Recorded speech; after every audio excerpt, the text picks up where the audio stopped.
Hello, you guys. So, a brother of mine I was talking to tonight wanted me to share my testimony about me going to Africa, to Tanzania. He's like, Ashley, it's very powerful and you need to share this. I'm showing this lion to you because I want to let you know that this lion was hand painted by somebody in Africa. So I got that in Africa, and I wanted to share that with you. I wanted to start out the video sharing with you that lion. So a brother of mine, he's like, Ashley, you need to share this testimony. Like, it's really powerful. And I'm like, yeah, but I don't want to share it because I don't want to boast about the things I do for the Lord. I want all glory and honor be to the Lord. I don't want to be like, oh, I did all this stuff and oh, I'm so holy. No, I want the Lord to be glorified. I don't, don't let your right hand know what your left hand's doing, that kind of thing. And he's like, no, Ashley, you need to share it. Okay, so I'm like, okay, and I'm sitting here and I'm praying about it. Should I share it? Should I share it? And I look down and I'm wearing the shirt that I got from Africa. It says The Wild Africa. And it's got a cheetah on it. And I'm like, all right, it's time for me to share my testimony of Tanzania. Okay, so I sponsor some children through a organization. I'm not going to say the organization's name. One of the children I sponsor is from Africa, and I went with this organization to go see her in Tanzania. When I got there, I got to see her, and it was an amazing visit with her. I gave her toys and stuff that I bought for her, and clothes, and a Bible, and things like that. And it seemed like the whole time that I was there with this organization, everybody around me was really nice. Like the people that I came with to Africa, they were really nice, but like the main tour guide lady was very just vain. She was like, oh, I've been to Mexico, I've been to Spain, I've been to Puerto Rico, I've been to like all these places. And she was just very kind of stuck up, she was a great lady. I'm not trying to be mean, but she was just kind of stuck up to me. And everybody kind of saw it, how she treated me, but nobody really said anything. So anyway, I get to see the child that I sponsor, and it was an amazing visit with her. And then like the next day we got to go see people and how they lived in the village. And I went with the group kind of split up, and I got to go with two other people that were in the group, and we all went to different houses in this town. And me and two people that I were in with the group with, we went and we saw this lady. And it was a lady and her 3 children and her mother and another lady. So that's like 6 people. And they were living in a space. It had to have been like an 8x5. This little house was like, it was nothing. It was literally just a pad of foam on the floor, a bucket for water, and like a little bitty like gas stove. That's it. Like one circle gas stove. That's it. That is it. And 6 people were living in this. And it's smaller than my travel trailer. My travel trailer is 20 feet of space. I can't even imagine living with 6 people in 20 foot of space. And what they were living in was smaller than 20 foot. Okay? It was probably more like 10 foot. Okay? And I remember being there in her little house, and we're talking about Jesus, and we're planting seeds with her and her family there and her children. And I looked out her door, and there was a mosque just 1 block down from her. And I asked her, I said, do you believe in Jesus? And she said yes. I said, it must be really hard walking by that mosque every day I mean, she had to walk by that mosque every single day while they're screaming about Allah to get her water. I mean, screaming about it on like a speaker. And I'm just telling you that because the people there that were of the other religion were very secretive. They were very, they were like in the shadows. And I could just see, being a Christian in that village, how scary it would be. That's all I'm saying. Because I don't want to get into, oh, you're being, whatever. So I don't want to get into all that. But I'm just saying, it had to have been hard for them. Not only are they living in a 10-foot space, living on a foam mattress, 6 people in a 10-foot space, having to go 5 miles a day to get 1 bucket of water, they're having to walk by a mosque while they do it. I'm just saying. And again, the people from the mosque, when they were out on the streets, they were like the shadows out there. That's all I'm going to say about that. It had to have been scary for the Christians that live there. That's all I can say. So, then the next day we went to this church, and it was amazing. All the little children that were there were just like, it's amazing to me because all the children here in America, they're spoiled, they're rotten, they're rude, they don't love each other, they're mean, they're violent. Not all of them, but they're spoiled little brats. And the children here, particularly the ones here, just the children in general here, were smiling, they were happy, they were loving, they were hugging you, they didn't judge you. This church was amazing. And we were talking about how we were going to help get another well somewhere for them in another area of the village or the town, and what we were going to do, we made food for them and we fed them, and we had a church service there, and we all got up and said what we wanted to say to the church. And again, I'm not trying to boast, but everybody said what they wanted to say, and I was like the last person to say something, and all I could say was, I'm not very good at getting up in front of a bunch of people and saying, like, I'm like, oh man, when I get done speaking in front of people, I'm like, oh man, I wish I would have said this or I would have said that. All I could muster up to say was, this place is amazing. I felt angels. The Lord's holy angels are in this church. And they were like, whoa! They're like, yeah! I mean, I got a standing ovation. And everybody in front of me had this big, like, not all of them, but had this big long thing they wanted to tell them. And all I said was, the Lord has got his holy angels in this place. And I got a standing ovation. And I'm like, wow. And I could. Anyway, that's the Lord is being very lenient on what I can say.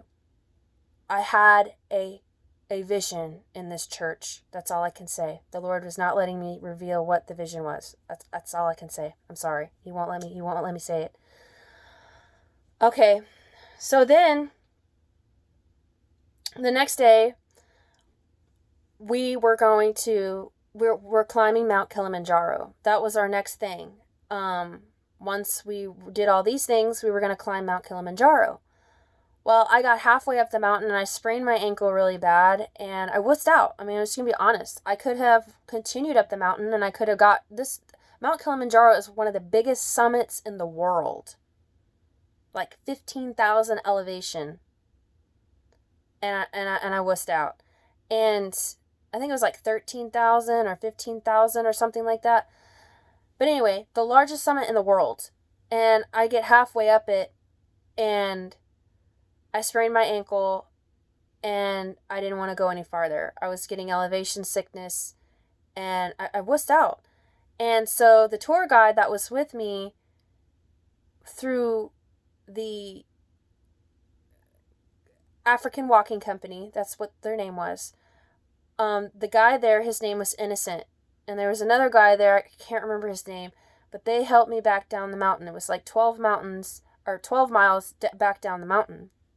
And the whole 12 miles, I'm crying. I'm crying because I felt like I wussed out, I quit, I'm a stupid quitter, and I was being really hard on myself.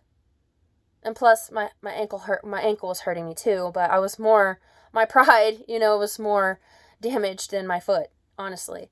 And so we get down the mountain, and it was 4 more days I had to wait for the crew to get up the summit and then back down. So I'm waiting for them down in the town down there.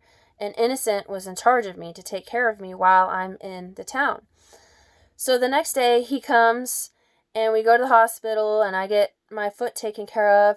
And then we go out on the town and I'm buying baskets and I'm buying that lion painting that I showed you and little bracelets and little crosses and things like that. And then I just remember I stopped. And I'm like, Innocent, I'm not buying anything else. I'm done. Like, I want to go feed the poor. I'm like, take me to the ATM. And I remember Innocent kind of looking at me with this blank look on his face, like, wow, she wants to give her money away.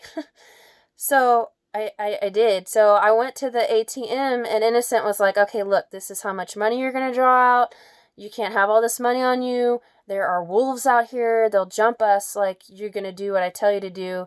I'll take you to the poor people that need the money and I'll take you to them. But they're like wolves out here. You're going to have to do what I say. So I did. I did what he said. And I was helping like actual beggars. There were people here that were struggling more than others. And Innocent took me to the ones that were struggling the most. I really believe he did. And it's not by chance his name was Innocent. So anyway, I go with him and I'm giving my money away to these people. These poor people. I mean, in America, you look at like our veterans and people in California that are poor and like have tents and stuff. These people have nothing. No tents, no water, no nothing.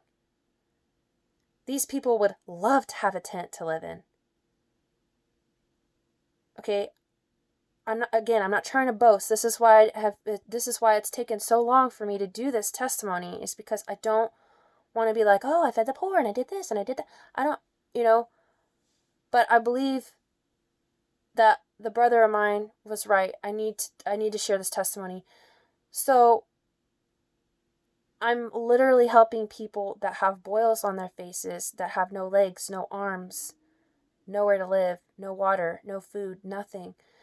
So I'll never forget this one lady. She had no legs. There was a little kid running around in front of her. I don't know if it was her kid or not. She was blind and she had no legs. And she's literally just propped up in the corner on the streets. And Innocent was like, this is the kind of person we need to be helping. And I'm like, okay. So I would say I probably gave her the most, honestly. I just did. And so I gave her the money and I told everybody that I gave money to, I said, God bless you. Jesus loves you. I didn't go any farther than that. I didn't go all crazy. That's just what I said. And so I gave that to her and he translated what she said to me. She was the only one that said anything to me. As far as the beggars, she was the only one that said anything to me. And Innocent told me, she said she was going to pray for me. And I'm like, okay, God bless you. Thank you for praying for me. And we walk a couple steps away from her. And he's like, no, you don't understand. When she says she's going to pray for you, she's going to pray for you. And I'm like, okay. And he's like, no, you don't understand. She's going to pray for you every single day. It's not like somebody in America or somebody that says, oh, I'm going to pray for you. And they pray for you a little prayer one day, or they pray for you for a couple weeks and then they forget to pray about you. She's like, no, she's going to pray for you every single day. I'll never forget that. I will never forget that. All glory be to the Lord Jesus Christ. Okay, so then another day, I'm out and I'm giving my money away and I'm doing what Innocent tells me to do, and I'm going to the people that he's telling me to give my money to. And this girl runs up to me, little girl, like 10 years old. Her name was Jessica. She runs up to me, gives me this hug. The children, you guys, were amazing. I've never felt this love from anybody. Even the ones who say they love, you're not even close to this kind of love. Not even close. I guarantee you, you're not even close. And she came up to me, hugged me, beautiful smile. I'm almost in tears, you guys. These children loved so much. It was amazing. They were just so bright and beautiful. And their spirits were just so bright and beautiful. So anyway, she hugs me. And I told her, God bless you. Jesus loves you. And we get to walking down the road. And I'm like, the next day, I'm like, Innocent, I couldn't quit thinking about this little girl. And I'm like, Innocent, I have got to get this girl something. And he's like, okay, I know about where they are and where they work, and she'll be there. So we go and we get her sandals and a backpack and some things. And he shows me where her mom and dad are in the village or in the town selling their goods. Some people had more things to sell than others. Some people had shirts and backpacks and shoes and things like that to sell. And some people just had a bowl of potatoes to sell. That was it. I went to Jessica's shop. It was, these shops are like, if you had a shop that was in a building, you're lucky. A lot of these people had shops that were just under tents out on the dirty street. Just trash and dirt and mud and tents, okay? Dirty tent. It's just the way it was. And so I went to this tent, and her family was there, her mom and dad. They were literally just selling a bowl of vegetables, like 2 bowls of vegetables. Not big bowls, small bowls, like just regular sized bowls of vegetables. That's all they had to sell. That's it, guys. So I walk up to Jessica's mother. Jessica's not there at that time. I think I ended up eventually getting to see Jessica again. But so I gave her mom the backpack and the sandals. And I was like, hey, I saw Jessica. She ran up to me. She's so beautiful. Her spirit's amazing. Innocent translated what I was telling her and stuff. And then I looked down at the the 2 bowls of vegetables that she had to sell. I just couldn't do it. I gave her the rest of the money in my pocket. And I said, I hope this is enough to get what you need.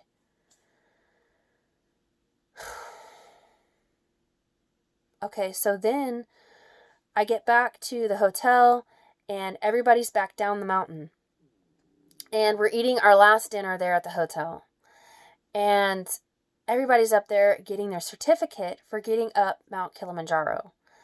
I'm the last one to get up there. And I'm like, look, guys, the certificate, it's nothing. It's nothing. I'm like, these people in this town loved me more than anybody during this whole trip. And they all looked down at the ground. They were ashamed. Because they knew. They were vain. They were self-righteous at times. They didn't, they let the tour lady kind of be stuck up with me and snooty with me, and everybody knew. And they all looked down at the ground. And I was like, look, this certificate, it's nothing. I'm like, these children showed me more love than anybody I've ever met.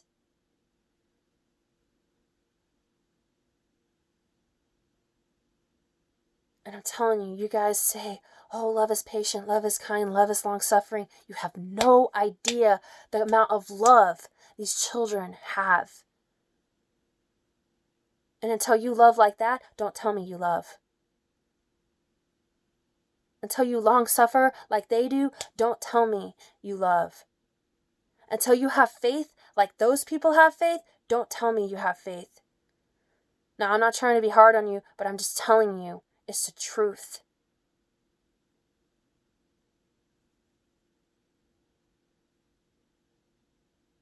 So anyway, I'm going to put a link in the description below of the song that I did dedicated to my time there with the children and with Innocent. I hope that this testimony edifies you, because that experience surely did edify me. And I'm really glad that my brother told me to do this, because this whole time I've been explaining this testimony, it's given me time to reflect on the message again that the Lord gave me while I was in Africa. God bless you guys. I love you guys. Glorify the Lord. Decrease so He can increase. And do the best you can to love. And I pray that we can all get to the level of love like these children did, like these children do. God bless you guys.